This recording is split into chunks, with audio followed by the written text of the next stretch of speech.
Le Sénégal n'a pas échappé à la survenue de l'épidémie du syndrome du Moyen-Orient. D'urgence, une cellule de crise est mise en place pour organiser la riposte face à ce virus d'origine animale.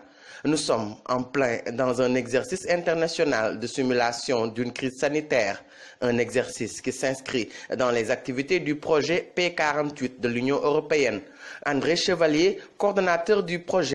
L'exercice d'aujourd'hui permet d'une manière assez unique, sur un exercice qui a été organisé avec des outils technologiques complexes et de grande qualité, de mettre en place une cellule interministérielle au Sénégal pour faire face à l'émergence d'une situation d'un virus nouveau, qui leur permet vraiment d'être dans une situation qui malheureusement peut arriver dans de très nombreux cas et dans de nombreux pays, mais qui leur permet de s'organiser de la manière la plus efficace possible pour faire face à une situation de crise épidémique émergente.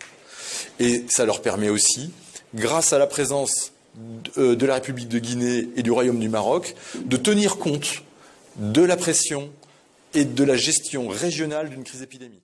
375 cas, dont 179 décès, dus au syndrome du Moyen-Orient. Cette épidémie a fini d'installer la panique chez les populations. Dans cette situation de simulation de crise sanitaire, la cellule de crise rassure. Le Sénégal a les capacités de répondre à des crises épidémiques, selon le représentant de la prime. Nous avons mis en place les outils, mais il fallait bien tester les outils pour savoir si ils fonctionnent très bien en cas de crise réelle.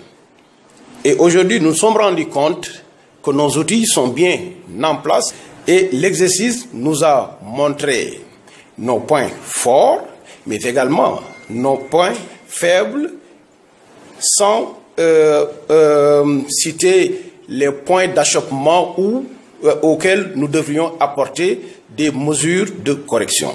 Le fait que les ministères soient réunis autour de la primature dans le cadre de la cellule de crise, ça nous permet de mieux gérer la situation. Cet exercice international de simulation de crise sanitaire a réuni les experts du Sénégal, du Maroc et de la Guinée. Une des recommandations fortes issues de ces travaux, c'est la nécessité pour les pays de la façade atlantique africaine de renforcer leur collaboration pour une meilleure gestion régionale des crises.